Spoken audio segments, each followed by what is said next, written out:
May 13, 2008, the Faculty of Architecture building at the Delft University of Technology in the Netherlands suffered a large fire on its upper floors. After burning for more than 7 hours, this happened. Shit.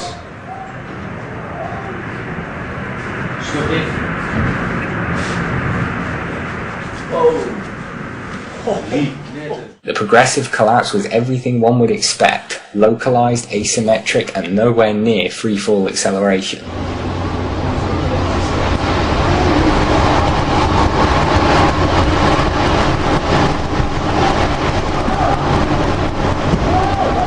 "10 seconds for 13 stories to partially collapse, yet we're being led to believe a 47-story building can totally collapse in under 7 seconds. The truth is, before 9/11, the term global collapse didn't even exist. Buildings have survived fires, plane crashes, earthquakes, terrorist attacks, botched demolitions, and even nuclear explosions. Never before or after 9/11 have we seen such catastrophic failures."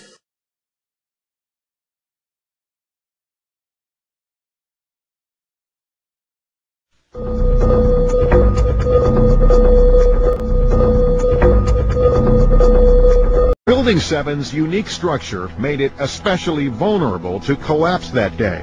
It wasn't built like a typical skyscraper.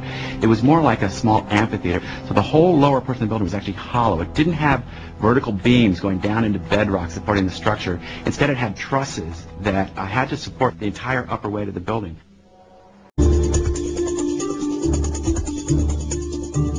The trusses in the building made it very asymmetrical. There were 24 central columns, steel columns. For those to fail in such a way that that building would collapse in the center first and then come straight down, instead of toppling over, for instance? No.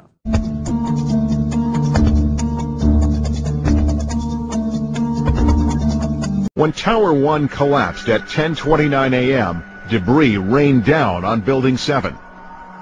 World Trade Center 7 was damaged severely by the falling debris from the North Tower. Initially, it wasn't known just how badly damaged it was. Some of the photos and other evidence weren't available at the time that the early report was written.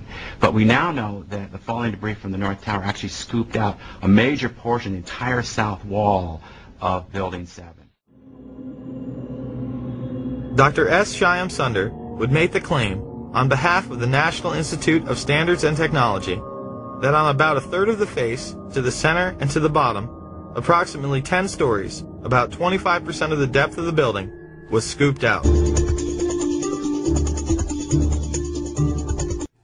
Here's the south face of World Trade Center 7. Does it look like 1/4 of the building is gone?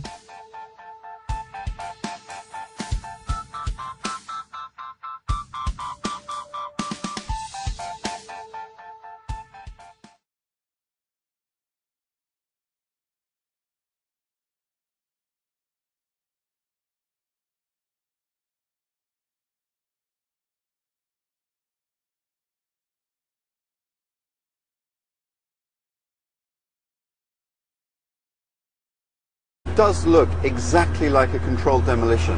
I understand why people might think that, and I see what they're saying, but when you learn the facts about the way that the building was built and about the way that it supported itself and the damage that was done from the collapsing towers that preceded it, the idea that it was a demolition just holds no water.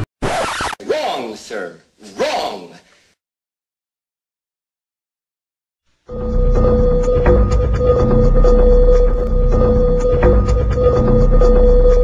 There was no airplane fuel to feed the fires in Building 7 as there was in the Twin Towers.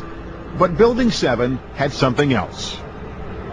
There are a number of diesel fuel tanks throughout that building that were there to run backup generators in the case of an emergency. And one of those generators was fed by a pressurized fuel line from the basement. There's strong evidence that the fires were fed by a line supplying diesel fuel to the floor where the fire was most intense.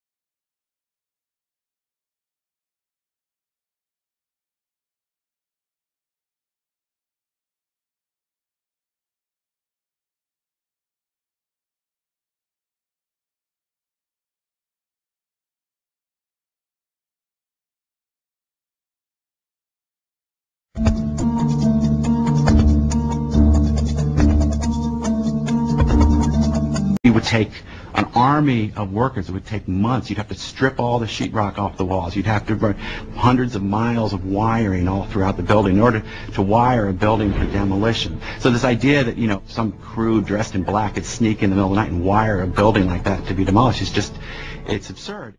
The largest steel structure we've taken down, which I think is still a Guinness record, is the J.L. Hudson building in Detroit.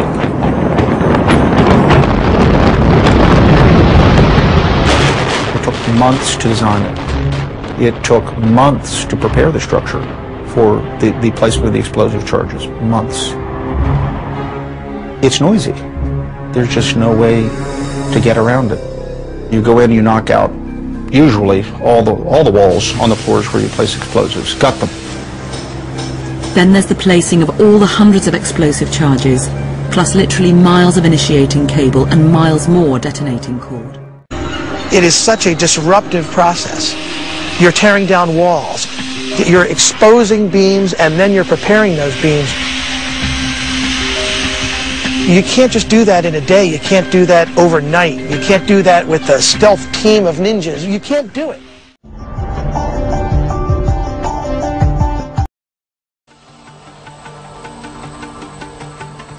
Back in 1977, Citicorp's new corporate headquarters was the latest in the new generation of concrete skyscrapers and a triumph of design. It had a concrete core mixed with a steel frame. But, unknown to anyone, it was an accident waiting to happen. At the time, investigative journalist Jim Dwyer was just a rookie reporter, but his instincts told him to follow a lead. A friend of mine gave me a tip that he'd heard that the Citicorp Tower, which was the gleaming new skyscraper built in the depth of the Depression of New York in 1970s, had actually been built with a flaw in it that made it susceptible to blowing over in high winds. Jim learned that 2 routine oversights might send the Citicorp building crashing. He discovered no one had ever tested the structure to see how well it would resist the loads exerted by high winds at the corners. In those days, building regulations simply didn't require it. Because the tower was braced with diagonal steel beams arranged as V-shaped chevrons, they thought this wasn't a problem, but only if they were strong enough. If those chevrons were susceptible to being compromised at any point, particularly the weakest point, which is where they were joined, then the building might actually fail. One of the engineers, Leslie Robertson, had a meeting with the bankers. He was asked by one of the bankers, he says, "You're not telling us, Mr. Robertson, that this building, this brand new building, is going to fall down, are you?" And he said, "Gentlemen, if the wind blows," and he had a clipboard in his hand and went. The tests had revealed the Citicorp Tower had a 50% chance of complete collapse in winds more than 70 miles per hour. Typical for hurricanes hitting the East Coast in the autumn. Generally, the storms come in sort of from the southeast, so I think if we were standing here when a hurricane hit in 1978, if there were one, we would have been okay, but we would have had a tremendous vista of destruction all around us. The discovery had been made in July, meaning engineers had just weeks before the onset of hurricane season to strengthen the tower. To avoid panic, they had to do this in secret.